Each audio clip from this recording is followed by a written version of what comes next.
special recipe I'm doing today is wild garlic kimchi.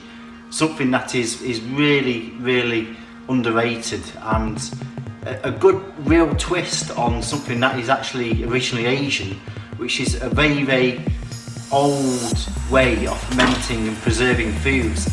The rewards of doing this is not only preserving food for a much longer time, but medicinal and nutritional benefits of that are tremendous. It's a really big thing now, talking about gut health and pre and probiotics, and this is actually a really high probiotic.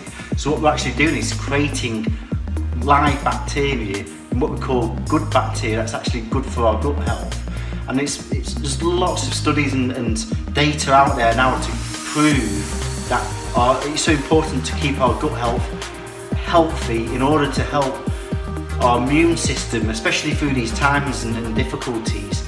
And I think it's really important that we get back to our roots with understanding foraging and looking after our nutrition, eliminating processed foods and sugars and things like that, and actually introducing really healthy things.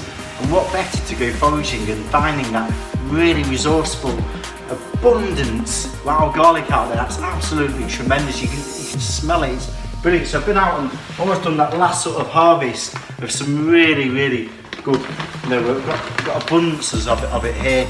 Yeah, so what I'm going to actually do is I just want the leaf really, because I'm going to keep the stalks, and I'm going to preserve them by different means. I'm going to chop them up and actually mix them with a little bit of oil and freeze them at a later date so you can use the ice cubes in cooking, which is a great idea. So first of all, I'm just going to wash all of these. I've actually been really careful picking these. There's no flower heads. It's towards the end of the season, getting towards the end of May now. So flower heads have all gone, and it's pretty much left with the leaves and the stalks. So what I'm actually doing here is I've actually got a bit of a sorting system going on with the wild garlic. So what I've got a chopping board, I've got 2 sinks of water here. So in essence what I'm doing is I'm washing all the wild garlic here, I'm removing the leaves, and then I'm removing the stems and any bad products.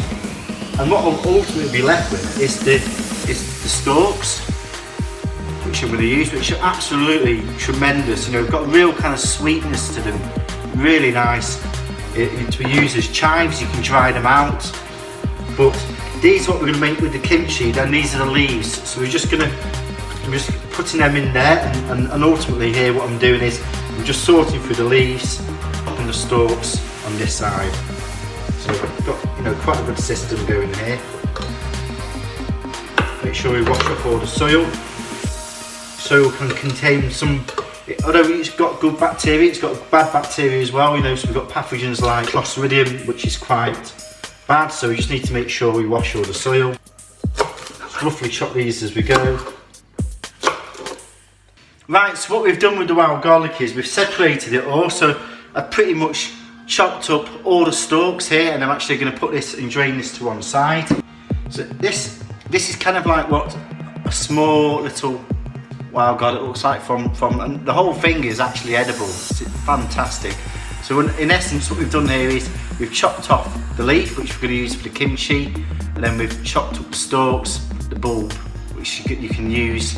It's got a kind of sweetness to it. It's really nice. What we want to do is we want to strain all the leaves as good as possible to get all the chlorine off, because that's kind of like a chemical. We don't want that to interfere with the actual fermentation process. Just shaking all this away in the sink and just put it all out on this mat here.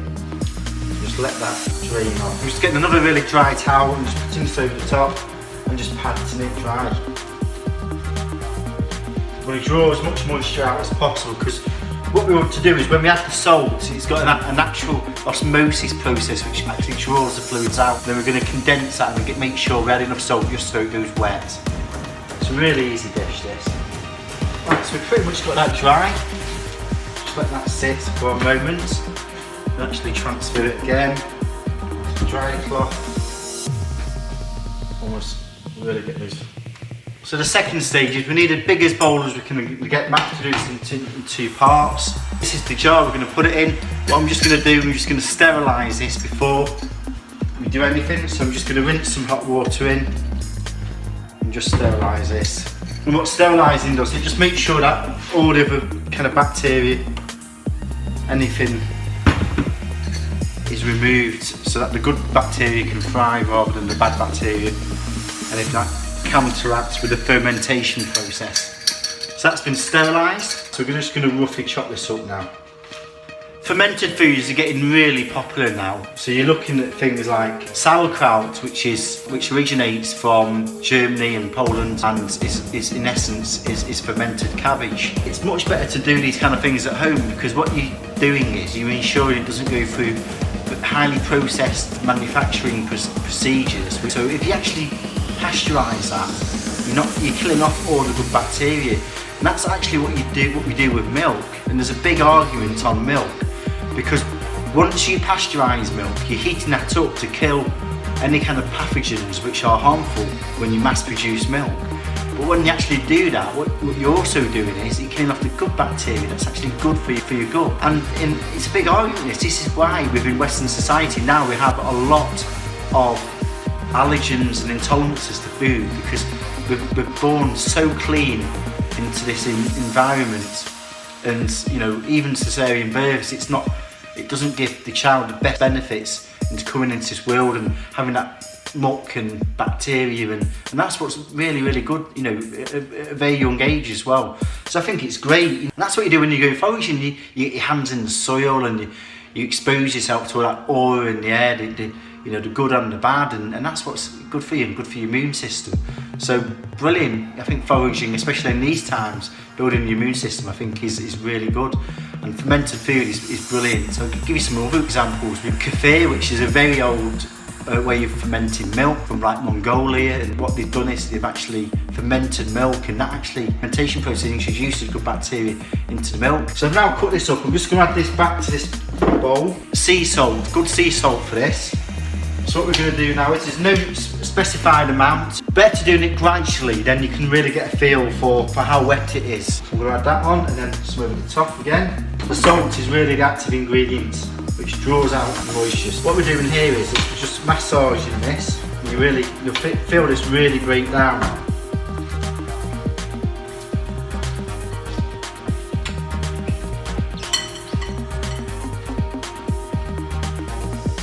And there you can really see the juices coming off.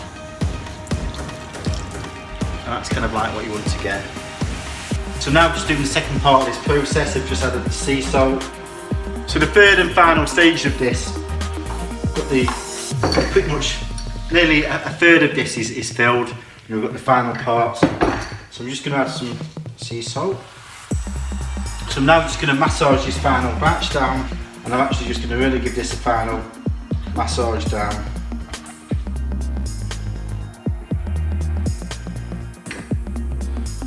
Also make sure you wash your hands as thoroughly as you can. Pat this down so that the juices come above the line. And what you'll see over time is you'll see the little bubbles coming up. And this one a few weeks ago, and you can really see these bubbles surfacing now. I really hope you enjoy making your wild garlic kimchi. I really hope you're enjoying the show. Lots of passion is going into the show. Make sure you subscribe to my show and fuel my passion and labour of love. Be safe. Take care.